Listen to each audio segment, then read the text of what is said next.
Todos nós queremos ser santificados por Deus, e eu quero ter um momento de oração, pedindo que o Espírito Santo opere essa transformação. Maravilhoso Deus, nosso Pai, é muito bom confiar em Ti, Senhor. Nós sentimos paz, mesmo diante das situações difíceis. Nós sentimos o conforto, o cuidado, nós sentimos a Tua presença. Nós retiramos as sandálias dos nossos pés essa noite aqui na Tua presença, como Josué tirou, diante do anjo do Senhor, reconhecendo a nossa total dependência de Ti. Nós estamos com os ouvidos abertos para ouvir a Tua palavra. Derrame o Seu Espírito sobre nós e nos faça entender, compreender, praticar os Teus ensinos. Corrija-nos, em nome de Jesus. Amém. Nós vimos essa semana que nós temos dentro do nosso coração um eu gigante. E todas as vezes que nós buscarmos a Deus, todas as vezes que tomarmos decisões de entregar nossa vida a Deus, de entregar a nossa vontade a Deus, esse nosso eu vai trabalhar fortemente. E quando o inimigo trabalha, que nós temos dois grandes inimigos, que é o nosso eu e Satanás, o inimigo das almas. Quando os inimigos trabalham, nós precisamos empreender mais esforços. Nós precisamos nos concentrar mais, nos apegar mais, lutar mais. A tendência ou o objetivo da resistência que o inimigo empreende em nossa vida é nos fazer desanimar, desistir, fracassar, chorar, não crer, duvidar, fazer perguntas: por que, Senhor? Nenhum de nós vamos compreender, a não ser que Deus responda. E assim como ele ficou em silêncio com Jó, muitas vezes ele fica em silêncio, até que em algum momento, muitas vezes no futuro, ele revela para nós o porquê daquela permissão no passado. E se não revelar, durante o milênio, nós vamos conhecer o grande amor de Deus. E vamos perceber que tudo aquilo era necessário para a formação do nosso caráter. Nós precisamos agora nos esforçar mais. O inimigo está trabalhando fortemente em seu coração. Eu sei disso. O seu eu está trabalhando fortemente em seu coração. Arrazoando, dando motivos. Plausíveis. Você se lembra que no Antigo Testamento não iam para a guerra aqueles que casavam. Então, o recém-casado, durante um ano inteiro, ele não era convocado para a guerra. Aqueles que compravam um novo campo também estavam dispensados para a guerra. E aquele que comprava novos animais também estava dispensado para a guerra. E Jesus conta uma parábola, que um rei fez um grande banquete. E ele chamou os seus amigos para o banquete. Esta parábola fala sobre esta igreja. Os primeiros convidados são aqueles que receberam grande quantidade de luz. São aqueles que tiveram o privilégio de conhecer mais intimamente a obra de Deus e o caráter de Deus. Mas os convidados, todos eles, diz a Bíblia, eles tinham respostas para dar, justificando a ausência no jantar.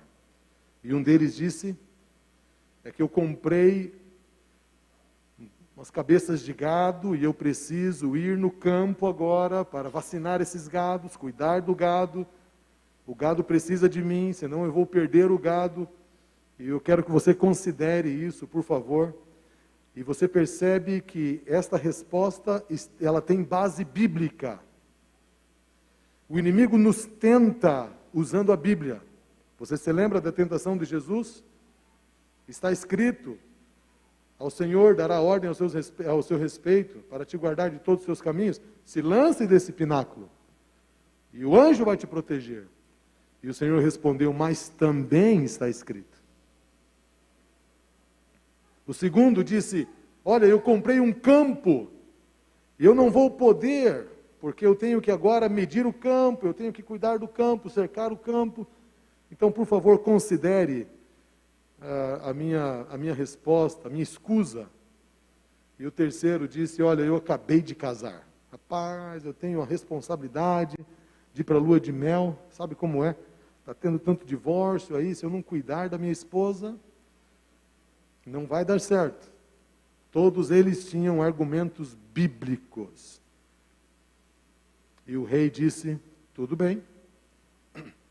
E pediu para os seus servos agora chamar as pessoas que estavam na cidade, aleijados, prostitutas.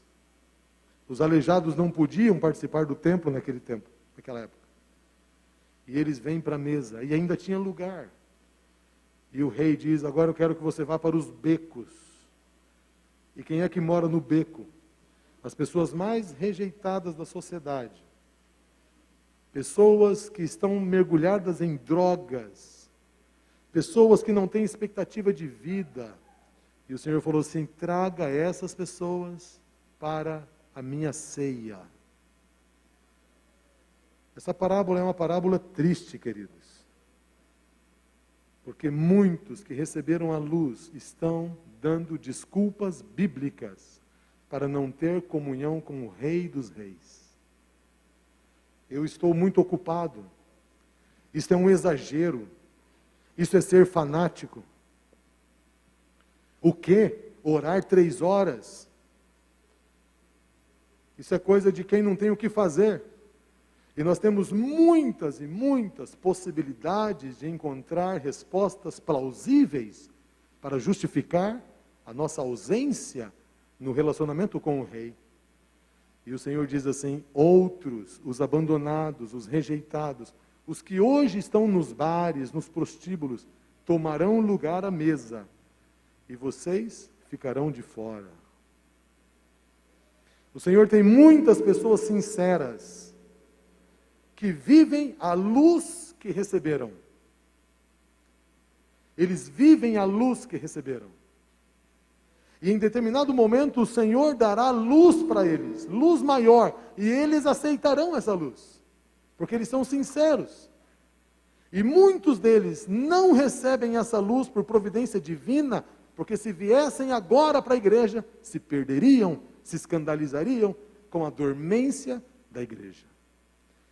Está no espírito de profecia essa verdade. Mas essa verdade não precisa se cumprir na minha vida e na sua. Nós podemos ser pessoas íntimas do nosso Pai. Ele está nos chamando para isso. E um dos textos bíblicos que me deixou claro isso, era um domingo de manhã, eu marquei um encontro com o Senhor Jesus para estudar um texto. Para estudar um texto que eu ia tratar na pregação. Eu falei: Senhor, eu quero marcar esse encontro contigo no domingo de manhã, e o Senhor fale para mim que texto que eu vou usar. E eu me deparei com um texto, e Deus me segurou nesse texto, e era um texto que eu não tinha nunca parado para pensar, eu não tinha pregado sobre ele. E esse texto, então, me incomodei com ele, eu tentava sair dele, mas eu não conseguia, e eu fiquei lendo esse texto. Até que em determinado momento, Deus começou a me mostrar a beleza e a profundidade desse texto. E eu gostaria de convidar você a abrir sua Bíblia em Salmos 33. O Salmo 33, nós vamos ler do verso 13 em diante. E o verso 13 diz assim: o Senhor olha dos céus, e Ele vê todos os filhos dos homens. Você já se pegou olhando para alguém? Você já flagrou alguém olhando para você? Eu não estou dizendo assim, olhando. Eu estou falando olhando. Olhando com aquele olhar. Aquele olhar assim, cheio de intenções. Aquele olhar assim, apaixonado. Aquele olhar de contemplação. Quando você olha para a pessoa e parece que você está assim, degustando a beleza dela. Você está assim, contemplando aquela pessoa. Você já olhou para alguém assim? Não, não responde, é só uma pergunta retórica. Alguns se seguraram para levantar a mão aí, né? Não precisa responder. No colégio interno, quem estudou em colégio interno, especialmente em anos anteriores, que o namoro não podia nem pegar na mão, o olhar era muito significativo. Quando eu fiz o ensino médio no IAP, era assim. Tinha a divisa, que era uma calçada no meio, que dividia o refeitório, e do lado direito o dormitório feminino, do lado esquerdo o masculino. Havia o jardim dos homens, o jardim das mulheres, e uma calçada no meio bem larga, chamada divisa. E nós podíamos chegar até a divisa, mas não podíamos pisar na divisa. Nós não podíamos transpor a divisa. E as meninas vinham até a divisa. E nós ficávamos olhando. O poder do olhar. É esse tipo de olhar que a Bíblia está dizendo aqui. É um olhar contemplativo.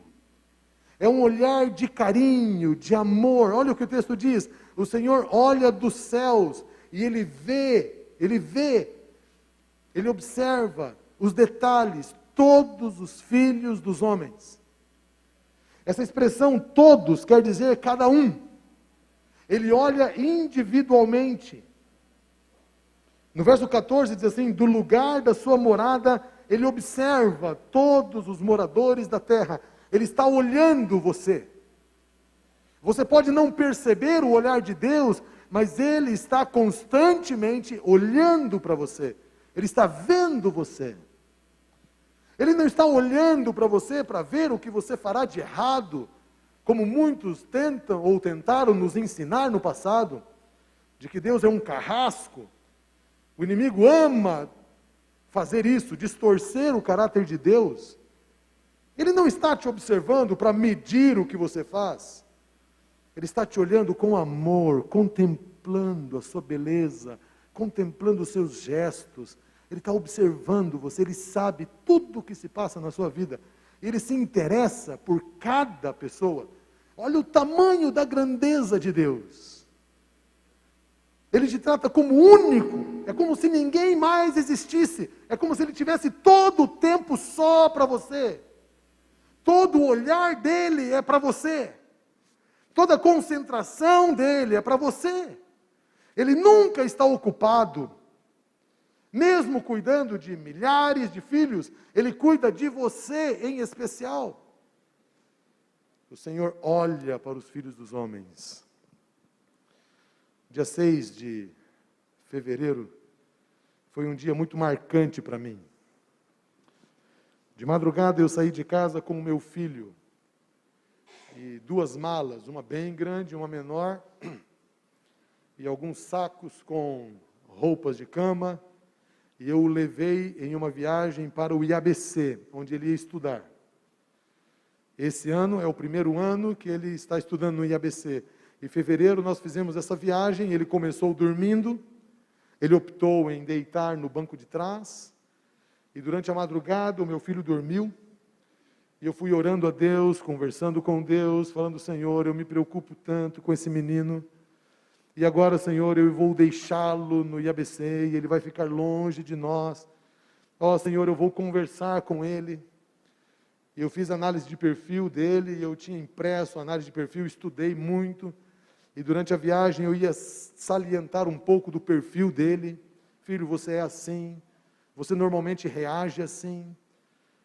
E eu fui dando conselhos para ele depois que ele acordou. Ele sentou no banco da frente, a gente foi conversando, e a minha maior preocupação não era o trabalho, não eram os estudos, seria a vida devocional dele. E eu perguntei, filho, quanto tempo que hora você vai acordar? E ele disse assim, pai, eu vou acordar 5h30. 5h30. E eu falei, certo, e o que você vai fazer?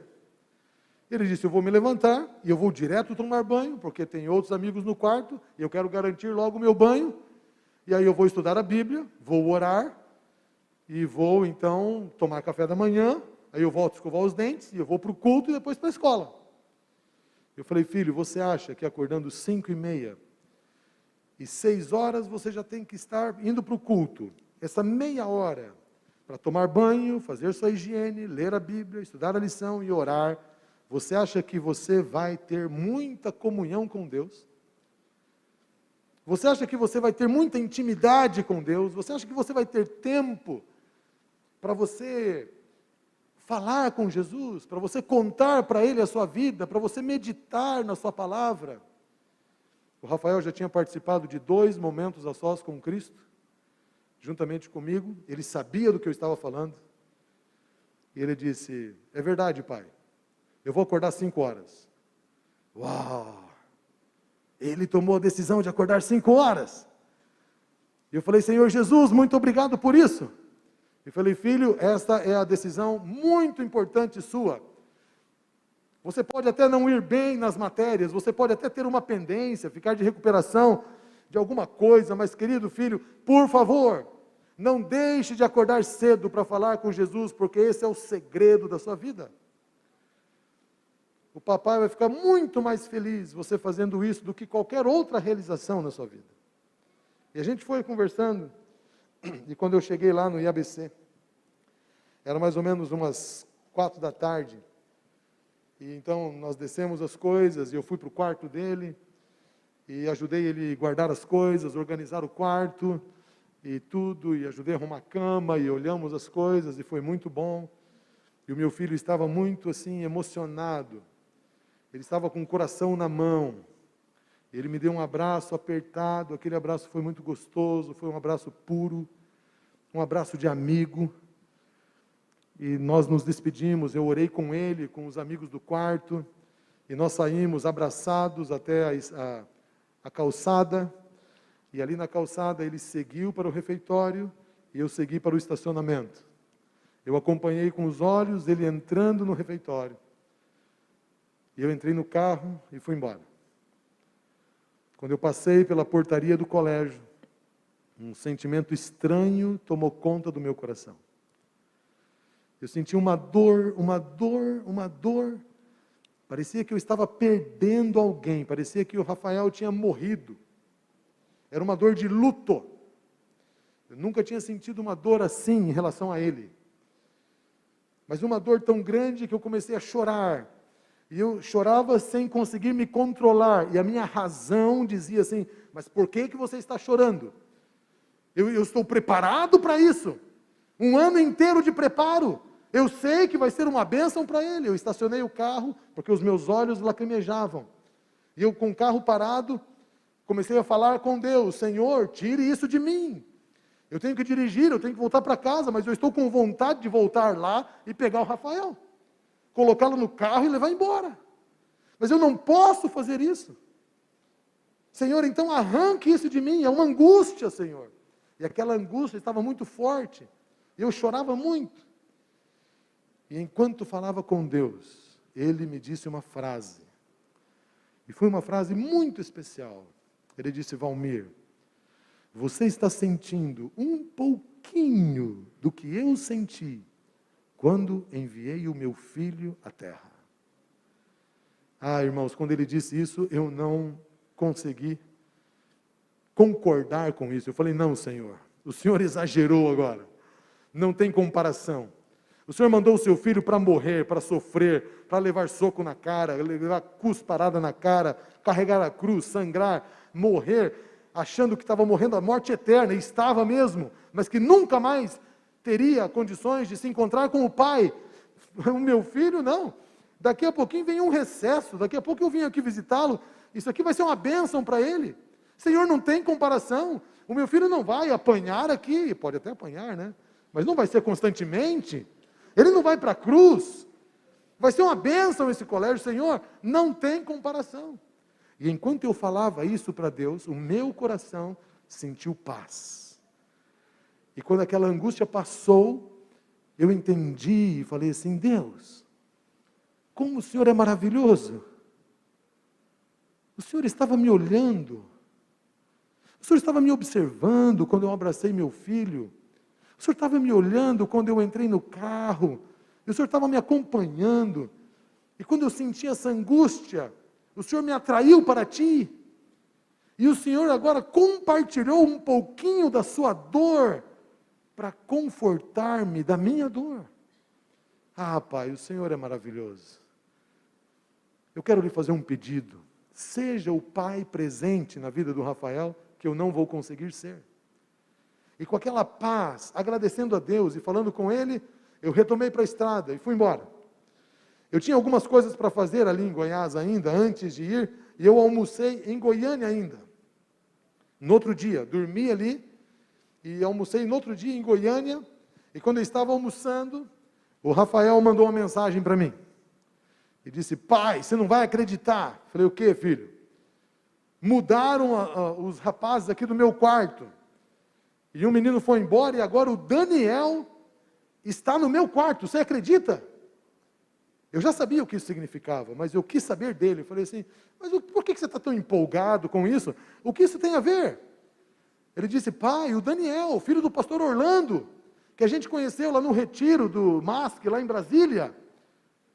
E o Daniel é um garoto mais velho, ele está no 3º ano, o Rafael está no 1º. Ele recebeu um chamado de Deus, nos momentos a sós com Cristo, de madrugada, para ser pastor. É um garoto mais maduro. E ele falou assim: olha, o Daniel agora está no meu quarto, e nós combinamos de fazer momentos a sós com Cristo, 4:30 da manhã. E eu falei: e é mesmo? É. E eu falei: Senhor Deus, o Senhor é maravilhoso. O Senhor realmente já está me respondendo, dizendo que está sendo o pai para o meu filho, porque o Senhor mudou o quarto. Eu não sei o que o Senhor fez, mas o Senhor mexeu os pauzinhos lá dentro, né? Para que o Daniel viesse ser o mentor espiritual do Rafael, para animá-lo. Vamos lá, os dois juntos. E ele é mais maduro, e ele já está praticando momentos a sós com Cristo há mais tempo, e o Senhor resolveu cuidar dele por meio do Daniel. Irmãos, a viagem de volta foi maravilhosa. Eu vim conversando com Deus, louvando, agradecendo a Ele. O Senhor está observando cada um de nós. Ele está atento às nossas mais profundas necessidades. Ele tem respostas para todas as nossas dúvidas. E a palavra de Deus aqui está dizendo isso. Ele olha para todos. Todos significa cada um. Para todos os moradores da terra. Ele está te olhando na faculdade. Ele está te olhando em casa, enquanto você se relaciona com a sua família. Ele está vendo como é que você se relaciona com seus filhos. Ele sabe das suas lutas com a sua esposa, com o seu marido. Ele está olhando você de perto, cuidando. E quando alguém olha assim, quando alguém olha desse jeito, a expectativa do olhar é a retribuição do olhar. Jesus quer que você saiba que Ele olha para você. E Ele quer que você responda a esse olhar. Que você queira que Ele olhe, que Ele continue olhando. E sabe por que Ele olha tanto para você? O verso seguinte diz, o verso 15, diz assim: Ele forma o coração do homem. Ele forma o coração de todos eles. Esta palavra forma aqui é o mesmo verbo usado lá no Getsêmani, para descrever Deus formando Adão. Ele formou você com as suas próprias mãos. Cada detalhe do seu gene. Aí você pode pensar assim: pastor, agora você exagerou, né? É verdade, eu creio que Adão foi formado pelas mãos de Deus. E eu não creio, queridos, que Adão foi formado só por fora, como diz alguns vídeos por aí, né? Como mostra alguns vídeos por aí, formando. Não. Ele formou o coração, Ele formou o fígado, Ele formou cada célula. Consegue imaginar isso? O grande dedo de Deus, enorme, formando uma célula microscópica. Ele formou os vasos sanguíneos. Ele formou o cérebro. o estômago, o intestino, as cartilagens, a estrutura óssea, e soprou nas narinas de Adão o espírito da vida. Ele formou assim cada ser humano. Você tem dúvida? Abra sua Bíblia em Salmo 139. O Salmo 139 deixa claro para nós que a maneira como Deus continuou formando os demais seres humanos foi a mesma que ele usou no Jardim do Éden. Nos versos 13 até o 16 diz assim: pois tu formaste o meu interior, tu me teceste no seio da minha mãe. Graças te dou, visto que de modo assombrosamente maravilhoso eu fui formado. As tuas obras são admiráveis.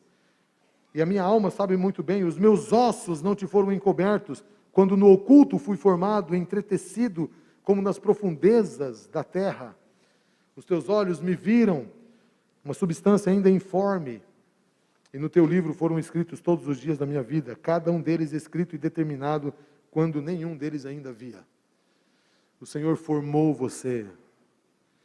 Quando você estava lá ainda, no ventre da sua mãe, Ele uniu o espermatozoide do seu pai ao óvulo da sua mãe. E aquela união virou um zigoto. E depois se multiplicou, e Ele teceu você. Ele escolheu aquela parte, aquele gene da sua mãe, misturado com o gene do seu pai, para fazer o seu queixo, para fazer os seus olhos. Ele escolheu a cor dos seus olhos. Ele escolheu para onde iria seu cabelo. Ele escolheu a cor do seu cabelo. Ele escolheu a sua estatura. Você é do tamanho que Deus planejou. Ele te ama desse jeito. Ele escolheu a ponta do seu nariz. Um dia eu me assustei com isso. Eu nunca tinha me visto de perfil. Na minha casa, uma casa humilde, 3 ruas para baixo aqui, tinha um espelho na parede. E eu me via só de frente. E um dia eu fui lá na casa do César. E a casa do César, o Álvaro César, ele mesmo. Lá na casa do irmão Evaldo. E a casa do César, uma casa maior, e dentro do banheiro tinha um box de espelho com 3 janelas. E essas janelas abriam assim. E eu abri aquelas janelas. E quando eu abri uma da janela, passou uma pessoa do lado aqui assim, estranha, de perfil. Era eu mesmo. Eu não me conhecia de perfil. E quando eu olhei de perfil assim, falei assim, uau, como eu sou narigudo, hein? Parece que eu sou bicudo. Gente, eu não sabia que eu era assim. Eu levei um susto. E foi bem num período, queridos, em que eu gostava de uma menina lá na escola, que era, segundo alguns, a menina mais bonita da escola. E eu gostava dela, e quase toda a escola gostava dela. Mas ela fazia parte de uma rede, de um grupo social diferente do meu. Ela era chique. A lancheira dela, para você ter uma ideia, era aquela lancheira que abria assim, ó. Tinha uma lancheira de plástico e abria, e lá dentro tinha uma garrafinha com uma tampinha. Ela tinha essa lancheira. O meu lanche era num saquinho de pão. E o meu lanche era pão com manteiga, e o dela era sucrilhos e bolachinhas wafers. Você consegue entender a diferença social nossa? Um dia era aula de educação física. E ali na escola do bairro Mambaí, tinha uma quadra única, e uns 3 degraus assim, onde nós sentávamos, as meninas participavam, depois os meninos, a gente invertia, às vezes os meninos começavam, depois as meninas, e as meninas estavam na arquibancada, e nós estávamos jogando futebol. E enquanto jogava, eu pensava, será que ela está me olhando? Eu preciso fazer um gol, será que ela vai olhar? E quando terminou a nossa parte, nós tínhamos que ir para o vestiário. E quando eu fui para o vestiário, eu confesso, eu não planejei isso. Foi por acaso que ao subir, eu passei do lado dela. E ao passar do lado dela, ela falou assim: Valmir, nossa, ter falado o meu nome, dirigir a palavra para mim, já foi uma conquista. E eu parei e olhei para ela. E ela disse: como você é feio.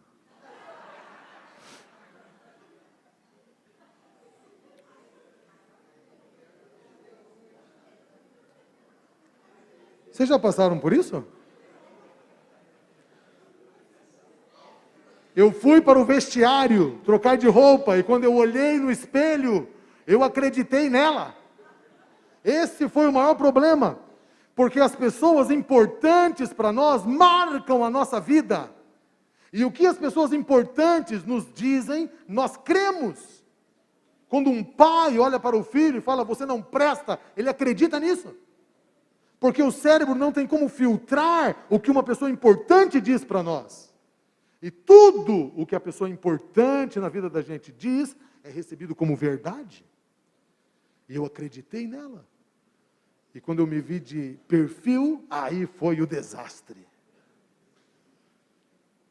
Nunca, queridos, nunca a história do patinho feio fez tanto sentido para mim. E eu pensava: quando eu crescer eu vou virar um cisne. Ainda bem que eu cresci e virei um cisne. Deus trabalhou isso comigo. E o que eu quero dizer essa noite para você é que muitas vezes nós olhamos para Deus achando que Deus nos vê da maneira como nós nos vemos. E muitas vezes nós nos vemos como pessoas fracassadas, imerecedoras, pessoas derrotadas, feias, cheias de erros, de fracassos.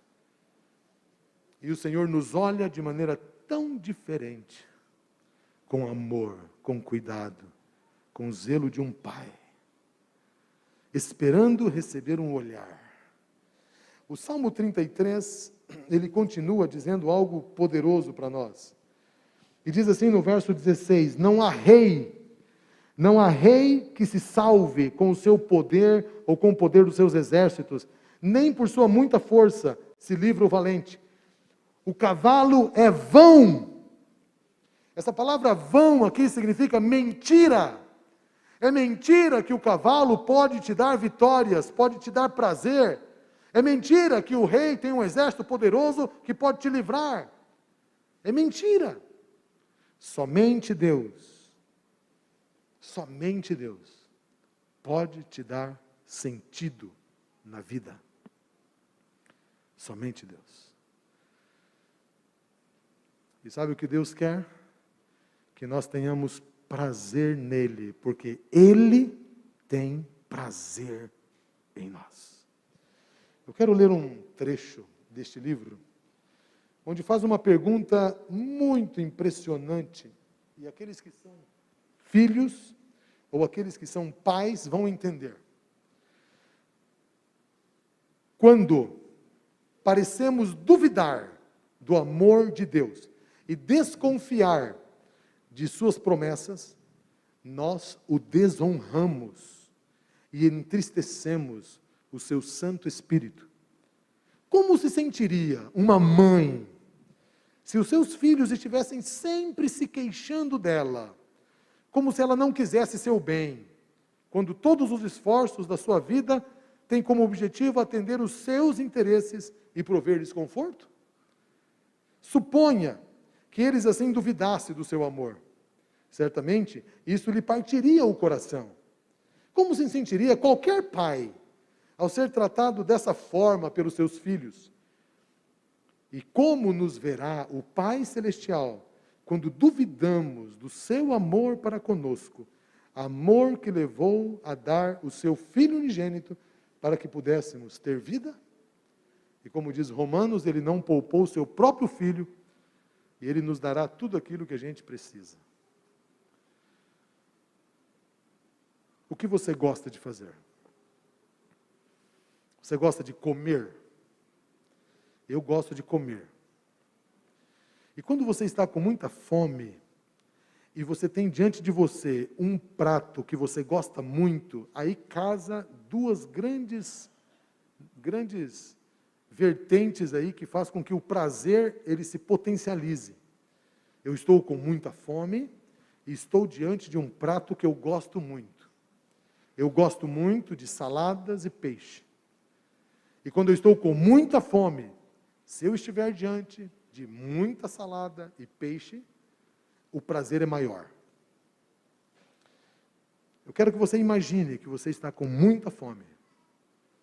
E você está diante agora de um prato que você muito gosta. E você agora já está se deliciando com isso. E o Senhor Jesus chega para você e diz assim: Valmir, eu quero lhe fazer um pedido. Eu quero que você deixe de tomar essa refeição e faça um jejum na minha presença para conversarmos um pouco. Você teria prazer de abrir mão dessa refeição para estar com Jesus? Com que alegria você passaria tempo com Jesus? Imagina que você está com muito sono, foi um dia cansativo. E quando você chega em casa, liga aquele ar-condicionado no seu quarto, acende uma luzinha no canto, assim, ó, e você agora tem a sua cama para deitar, você toma um banho relaxante, e você quer se jogar na cama. E quando você vai se jogar na cama, Jesus fala assim: escuta, é o seguinte, ó, eu quero que você venha aqui na minha presença e passe horas comigo para a gente conversar um pouco. Qual é o tipo de prazer que você teria nele comparado com o prazer de deitar naquela cama que te chama, que te atrai, que te puxa? Você consegue comparar isso? Tudo bem, então imagina uma viagem que você vai fazer, uma viagem dos seus sonhos, 15 dias. Não sei qual é o seu sonho. Se você quer ir para um tour na Europa, passando em vários países, se você quer ir para a América do Norte, se você quer ir para a América do Sul, Chile, Argentina, não sei. Mas você planejou 15 dias, guardou dinheiro durante 1 ano ou 2, abriu mão de muitas coisas para essa viagem. E o dinheiro foi sendo depositado ali com esse propósito. E agora você tem o dinheiro suficiente, já escolheu o plano, está tudo acertado. E agora você está indo para a agência de turismo. E antes de você entregar o dinheiro para o agente de turismo, para passar 15 dias num lugar, o Senhor Jesus diz assim: olha, eu gostaria que você desse esse dinheiro aqui para a caridade, e não fizesse essa viagem, e passasse esses 15 dias comigo. Qual seria o tamanho do seu prazer? Você acha que eu estou forçando a barra? Outro dia, no começo desse ano, nós fomos, no mês de maio, na verdade, nós fomos participar de um concílio de família. E o concílio de família para os pastores é um concílio esperado, porque vai toda a família e é muito bom. Tem muitos momentos de lazer em família, momentos de atividades, palestra para os filhos, para a esposa. É muito bom, muito bom. E a associação conseguiu fechar um pacote num lugar extraordinário. Fora de temporada, conseguiu um bom desconto e conseguiu nos levar para um lugar que dificilmente eu vou sozinho. Mas ali, naquele pacote, eu conseguiria ir. E eu estava muito feliz de ir para aquele lugar. Seriam 4 dias naquele lugar. E eu fiquei pensando na refeição daquele lugar. Aquele lugar é conhecido pelas boas refeições que eles servem. Boas refeições. E há comentários sobre as refeições. O almoço some assim, ó, de opções. E eu estava conversando com Jesus exatamente sobre isso. Senhor, eu não sei se eu teria tanto prazer em Ti, se o Senhor me pedisse algumas coisas em relação ao que eu gosto, coisas que eu gosto. Por exemplo, eu vou agora para o concílio, se o Senhor pedisse que eu não comesse alguma refeição ali, eu não sei qual seria a minha reação. E aí eu olhei para Jesus e falei: Jesus, o Senhor gostaria que eu não comesse alguma refeição ali naquele lugar? E se o Senhor me pedisse para não comer nenhuma daquelas refeições? e durante os 4 dias fizesse 4 dias de jejum, naquele lugar. Eu não sei como seria a minha reação. Eu não sei se eu ficaria feliz, eu não sei se eu disfarçaria, eu não sei se eu ia tentar transparecer para o Senhor que estava feliz e não estava, eu não sei. Se o Senhor me pedisse isso, eu não sei. Aí eu falei assim, mas vamos fazer o seguinte, se o Senhor quiser me pedir isso, peça. E a gente vai experimentar. E aí eu vou saber qual vai ser a minha reação. Tudo bem? Se o Senhor quiser que eu não coma alguma ou todas essas refeições, o Senhor vai me dizer e eu não vou comer para ver se eu tenho prazer no Senhor. E eu fui para aquele lugar nessa expectativa. E chegou na primeira refeição, foi um almoço. E eu fui me dirigindo, não falei nada para ninguém, para minha família, nada. Eu fui me dirigindo então para o local do almoço, perguntando, e aí Jesus, como ou não como? O senhor não falou nada até agora. E ele não falou nada. E eu cheguei para me servir, eu falei, olha só, olha o que tem aqui. Eu falando com ele na minha mente, olha o que tem aqui, ó. Eu vou servir. Isso aqui de salada é maravilhoso. O senhor não falou nada. E eu comecei a servir, e ele não falou nada. E eu servi a salada e fui comer a salada. E quando eu fui comer a salada, eu agradeci a ele e falei, já que o senhor não pediu para eu não comer, eu quero te agradecer, porque o senhor está deixando eu comer. E eu comi aquela salada. E depois comi os pratos quentes, falando com ele sobre aqueles pratos. Na próxima refeição, mesma coisa. E aí, o senhor vai pedir para mim? Não vai pedir? O que o senhor vai fazer? E durante todo aquele concílio, em todas as refeições, eu conversava com Jesus para saber se ele ia tirar ou não tirar a refeição. Ele não tirou nenhuma delas. Eu continuo não sabendo qual seria a minha reação, mas tomar aquelas refeições com ele, para mim, foi muito bom.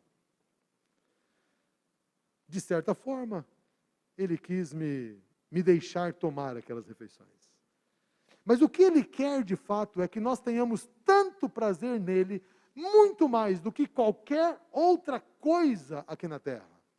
O que você gosta de fazer? Quais são os prazeres da sua vida?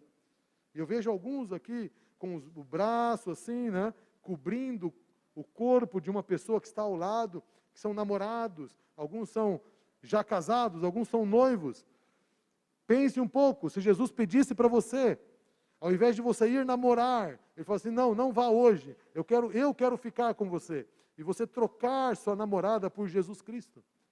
Trocar o seu namorado por Jesus Cristo. Trocar o seu filme por Jesus Cristo. Onde está o seu prazer? Salmo, capítulo 1, ou no Salmo 1, abra aí. O primeiro Salmo. Bem-aventurado é o homem que não anda no conselho dos ímpios, não se detém no caminho dos pecadores, e não se assenta na roda dos escarnecedores. Antes, o seu prazer está na lei do Senhor. E na sua lei, ou na sua palavra, medita de dia e de noite. Os salvos têm prazer na palavra de Deus, em meditar na palavra de Deus, em passar tempo com Deus. E o desafio de hoje é que o Senhor cancele os nossos prazeres, bons prazeres, para que o prazer maior seja de passar tempo com Jesus Cristo. O meu filho é muito importante, mas não é mais importante do que Jesus. A minha esposa é importante, mas não é mais importante do que Jesus.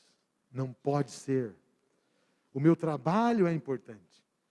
É prazeroso fazer muitas coisas, mas não pode ser mais prazeroso do que estar com Jesus Cristo.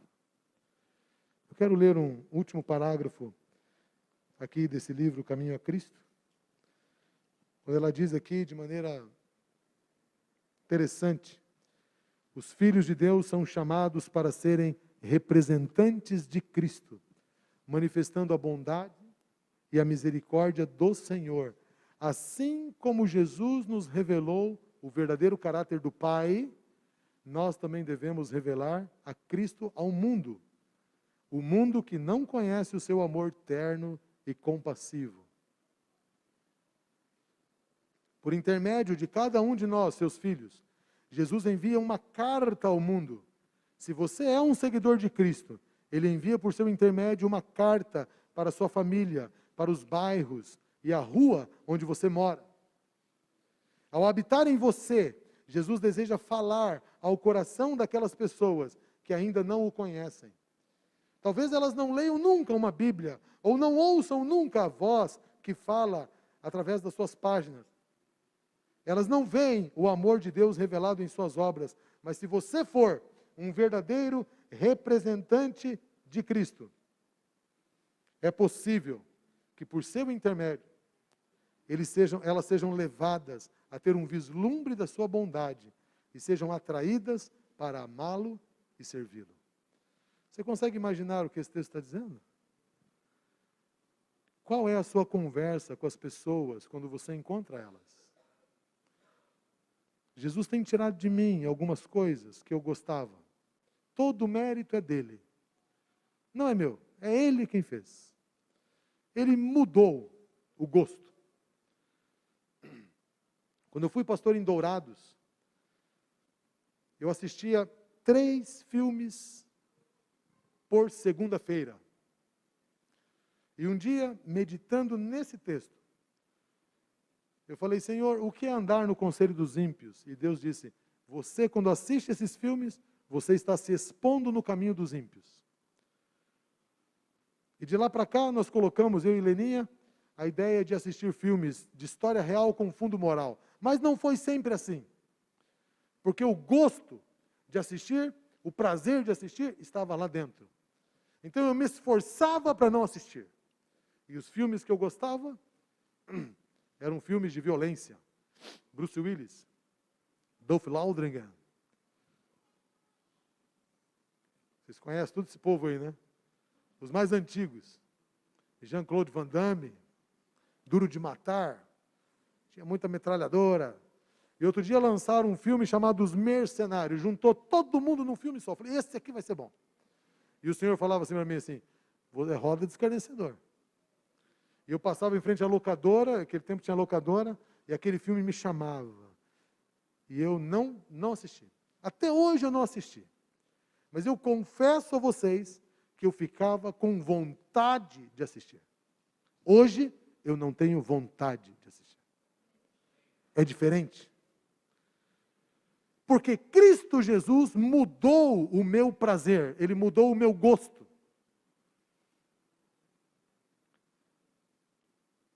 Ele muda as nossas vontades, os nossos desejos. Eu tinha prazer nos concílios, na roda dos pastores, de conversar sobre pessoas. Viu fulano e fulano. A gente conversava sobre futebol, sobre política, sobre tantas coisas. E ultimamente nos concílios, querido, eu só quero falar de Jesus. Isso não é meu. É Cristo Jesus que está fazendo isso em mim. E eu vou para o concílio e falo, Senhor, eu vou sentar numa mesa, num restaurante, sozinho. Coloque para sentar comigo alguém que queira falar sobre ti, porque esse vai ser o meu assunto. E nem sempre vem pessoas que querem conversar com Jesus, mas eu converso sobre Jesus. Conto meus testemunhos, pergunto para elas sobre Jesus, e a gente conversa sobre a cruz, e na piscina sobre Jesus. Qual é o assunto da sua conversa? Qual é o seu prazer? A boca fala daquilo que o coração está cheio. Encha-se de Jesus, passe tempo com Jesus, olhe nos olhos de Jesus todos os dias, e você terá alguma coisa para contar para as outras pessoas. Ele quer que o nosso prazer esteja nele. Sabe por quê? Porque a vida inteira eterna será na presença de Jesus. E se nós não gostamos de falar sobre Jesus, de pensar sobre Jesus, não estaremos prontos para viver lá no céu. E o Senhor quer fazer essa transformação agora, aqui com a gente. Nós devemos falar sobre Jesus para os nossos filhos. Ellen White diz que faria bem passar 1 hora por dia meditando nos últimos momentos da vida de Jesus, especialmente o momento da cruz. 1 hora por dia. E ela disse, se fizer isso, o nosso caráter vai enobrecer, e o nosso coração vai se encher de amor e do Espírito Santo. 3 coisas. Nosso caráter nobre, coração cheio de amor e cheio do Espírito Santo. Meditando no sacrifício de Cristo 1 hora por dia. Mas 1 hora é muito tempo para quem não tem prazer em Cristo. O Senhor Jesus quer mudar o nosso prazer. Ele quer que nós tenhamos prazer nele. Nunca pense que é demais. Eu quero ler uma frase aqui para terminar, que me chamou a atenção. Essa frase, queridos, eu vi postado nas redes sociais, e eu tirei um print. É uma frase forte, eu não vou dizer quem escreveu, mas é um cantor, um compositor, que ele bombou nas redes sociais. E as canções dele têm um caráter político-religioso. Político-ideológico, desculpe. E teve alguma pessoa que fez uma crítica a isso, para ele. E ele respondeu assim, por favor, todas as minhas canções são de cunho político-ideológico. Não me peça um absurdo deste. Não me peça para silenciar. Não me peça para morrer calado. Não é por eles, é por mim. O meu espírito pede isso. Está no meu comando. Respeite ou saia. Não veja, não escute, mas não tente controlar o vento. Não pense que a fúria da luta contra as opressões pode ser controlada. Eu sou parte dessa fúria. Não sou o seu entretenimento. Eu sou o fio da espada da história, feito música no pescoço dos fascistas e dos neutros. Não conte comigo para niná-lo. Eu não vim botar você para dormir. Aqui estou para acordar os dormentes. Quando eu vi essa frase aqui, irmãos, eu pensei, esse homem é um missionário. Ele tem prazer no que faz. Ele não cessa de defender o que ele acredita. E você? Que acredita em Jesus, que se diz cristão. E Ellen White tem uma frase dura, que diz assim, os professos cristãos. É alguém que professa que é, mas não tem prazer em Cristo. Não consegue defender a Cristo. Quer viver no entretenimento. A igreja não é um entretenimento. A igreja é um campo de batalha. Nós viemos aqui para treinar. Nós viemos aqui para nos concentrar. Nós viemos aqui para nos preparar para a reta final. Nós vamos ser bombardeados. Nós vamos ser perseguidos. Colocarão faca no nosso pescoço. Matarão nossos filhos. Retirarão tudo que é nosso. Nós estamos aqui para a batalha. Isso aqui não é um campo de entretenimento, não é um parque de diversões. O Senhor quer que nós tenhamos prazer nele. E que tenhamos discurso como esse sobre ele.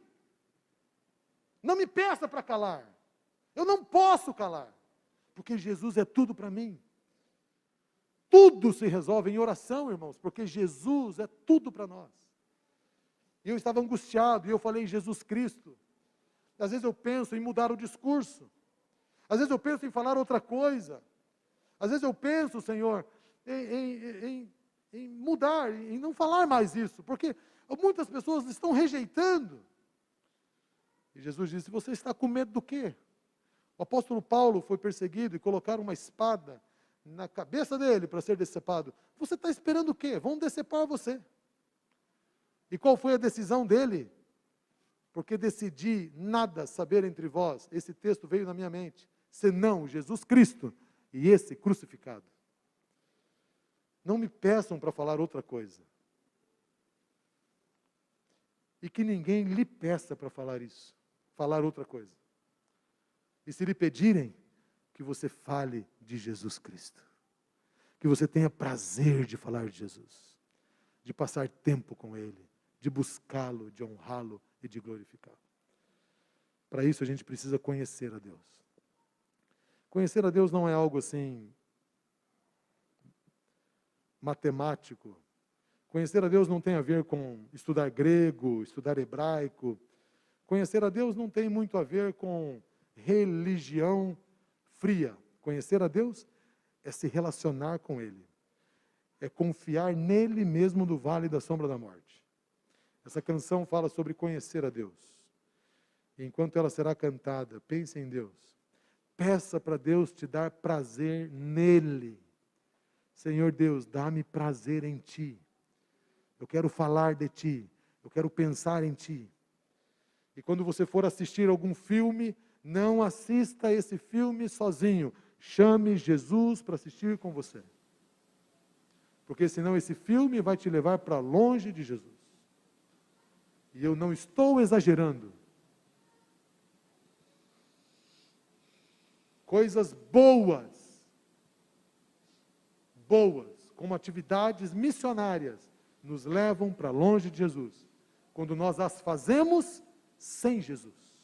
E eu sei o que é isso. Eu sei o que é pregar sem Jesus. Eu sei o que é pregar sem o Espírito Santo. Sem ter orado, sem ter passado tempo na presença dEle. Eu sei o que é isso. É uma desonra ao nome de Deus. Conheça Deus. Deixa Deus conhecer você. Enquanto essa canção é cantada, reflita no amor dEle.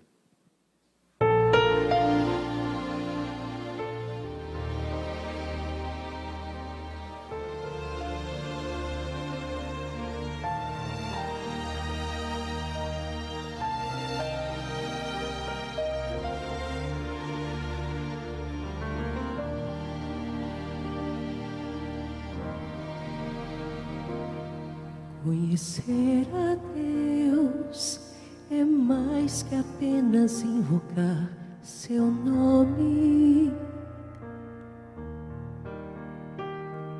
Conhecer a Deus é mais do que chamá-lo no perigo. Conhecer a Deus não tem nada a ver com soletrar seu nome, o saber de cor os versos e o mencionam, recitá-lo seja em grego ou hebraico. Não, conhecer a Deus é muito mais que isso. É estar vivendo em um paraíso, mesmo que seu endereço seja ali numa favela qualquer.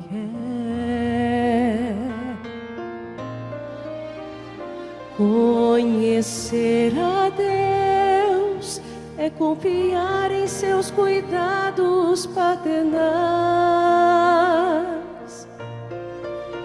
Conhecer a Deus é descansar sabendo que Ele proverá.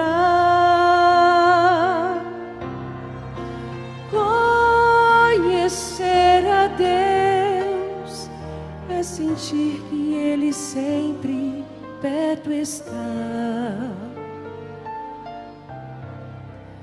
Conhecê-lo é ser como Enoque foi, é tão perto dele andar, que depois de um longo dia, começando a escurecer, ele a ti também estenda o convite em comum. Vem comigo mais adiante, afinal estamos bem mais perto, minha casa, do que do teu lar.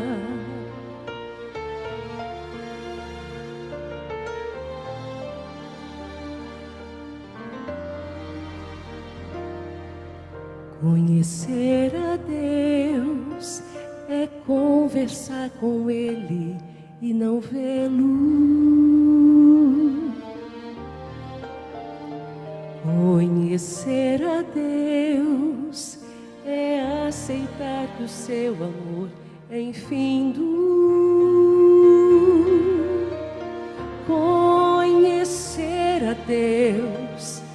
saber que nunca estarei sozinha.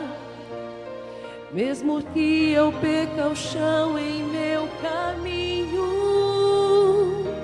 ou se o mundo ao meu redor já desmorona, sim, conhecer a Deus é ter sempre a esperança. Mesmo que eu perca bens ou herança, é acreditar que a morte não é o fim, mas o começo da paz.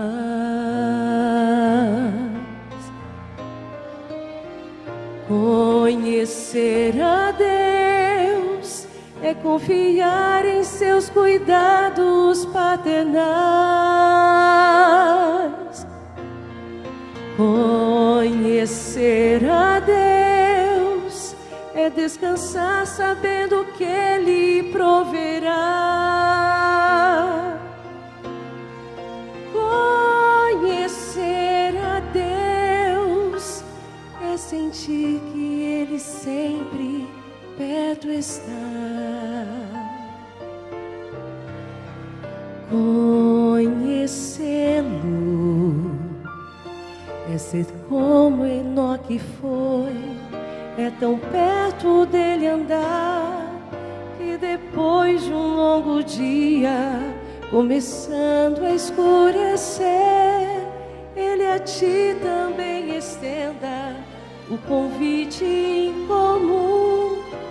Vem comigo mais adiante, afinal estamos bem mais perto da minha casa do que do teu lar.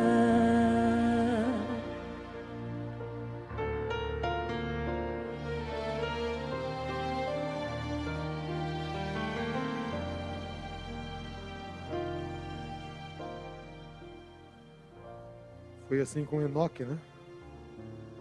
Enoque andou com Deus. Ele andou tanto com Deus que o mundo onde ele vivia perdeu o sentido. Ele ia para o trabalho, ele se relacionava com a sua família, falando de Deus. E depois que terminava a sua rotina, ele saía para estar a sós com Deus, para ter prazer na presença dele. Foi tão forte, foi tão único, que Deus teve grande misericórdia dele, levando-o antecipadamente para morar no céu com ele. Aqueles que têm prazer no Senhor serão levados para morar com ele para sempre. Ao chegar em casa, abra seu coração para Jesus. Entregue sua vida a Ele. Fale com Ele. Coloque tempo, separe tempo para falar com Jesus. Peça para Ele te lembrar. Peça para Ele, Ele lembra. Muitas vezes eu chegava no final do dia, triste, porque fiz muitas coisas sem Jesus. Senhor, foi tão corrido hoje, que eu nem me lembrei de Ti. Me ajude a lembrar.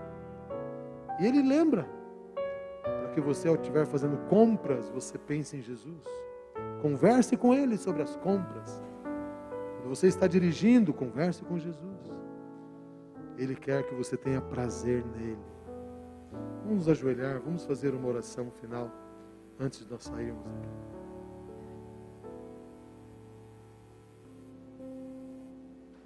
Nosso Pai querido,